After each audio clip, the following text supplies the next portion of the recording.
Hey guys, Mustached here, and I'm here to review Bioshock 2 Remastered. So of course this follows Bioshock 1's follow-up. I did a Let's Play of course, Bioshock 2 under the pretense of a PayPal support, so once again, thank you to my PayPal supporter. With that out of the way, let's jump right in. Of course, separating story from gameplay scores respectfully when story is applicable, which in most video game cases tends to usually be the case these days, so let's just jump in with that as the case. This time around, the story is that you are a big daddy, looking out for your little sister, and you're roaming Rapture as said big daddy, dealing with the same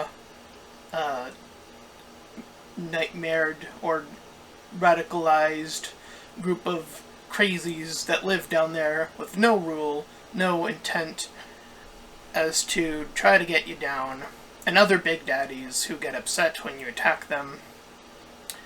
And you are more so this rebellious unit, I suppose, that is being repurposed to fight against this pre-controlled sense of self, as it were.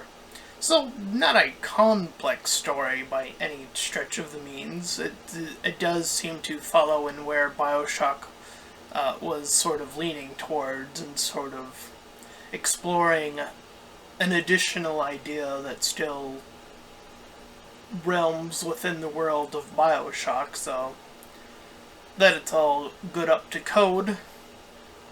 So I think it's a fair and simplistic story. I don't think anything's out of the ordinary or extraordinary per se in the story. The sort of twist, as it were, they come relatively early on, unlike the first game where it's all leading up to a twist. Here, again, it's a much more simplistic, boiled down story, but that's not necessarily a bad thing, which is still why I'd probably give it like a 6 out of 10. Like, sure, I could have used a little bit more, but in terms of overall, I would say it suffices to be engaging enough to partake in. With that out of the way, let's jump right into gameplay. Much like before, you have your weapon wheel of about 8 weapons, I believe it's up to, as well as your elemental hand, which you can get the previous ones, well, now, with the exception of this, you're playing as a big daddy. Despite this decision of you playing as a big daddy, I find that the atmosphere of Bioshock 2 was a lot more willing to be a little bit darker, a little bit testing the waters of like how to create atmosphere over the first, in terms of even enemy placement or how the enemies are interacting, in terms of like even if it's scripted or whatever, what it may have you. It felt like the design, which was very much so, we kind of in the first game they kind of were figuring out this world, figuring out sort of this new format, all of this stuff, and now that that's all been set, with 2, they were able to much more focus, at least in terms of presentation again, more so on how do you present the enemies as more threatening or create more atmospherical horror, which is again something that I would argue is present in 1, but isn't as prominent in 1 as in 2. So I think that is a massive upgrade in terms of it being a survival horror game up till now. So I found that quite refreshing. They changed the mini-game in which, the hacking mini-game, where it was like all randomized to be like a little bit more time-based, if I remember this correctly. It was like a little watch thing that goes back and forth. So they even utilized the puzzles a little bit.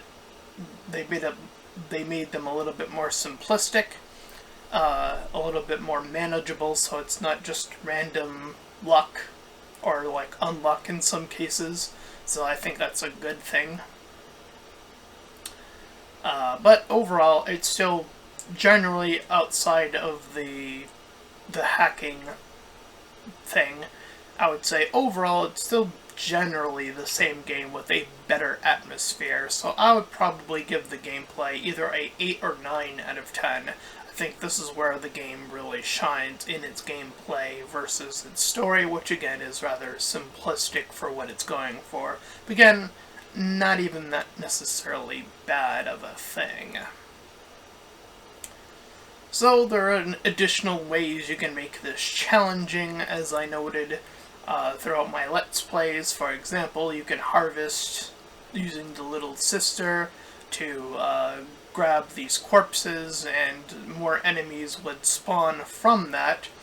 I believe the first time it was mandatory, I think, and then the next few, or the next ones moving forward, were, for if you wanted additional little points to build up even more power in terms of your magic, which I felt satisfactory enough in the base powers that it gave me that I felt no need to, go through that challenge, even though I think I've seen other video clips of people showing how you can make it way more easier rather than more difficult, but it's all about equipment management and having the right gear in order to do such things in the first place. So you have to play a little bit smarter to, so that is much more on the player output than anything else.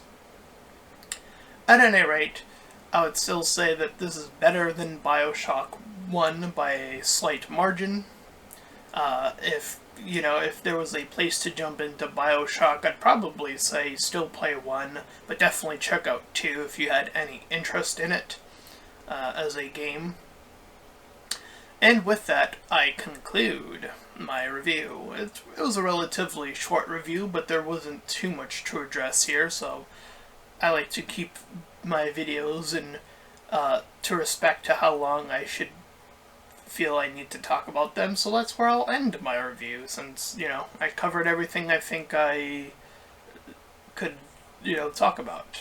With that being said, if you ended up enjoying this significantly shorter video, then please still feel free to like, comment, and subscribe. Also make sure to check out those links in the description. One will head you over to my petition to help out smaller YouTubers, second to my PayPal, where you can help support me and my channel directly, and third to my Discord server, where you can join, collab, chill, do all that cool stuff for free. And until next time, everyone, bye-bye.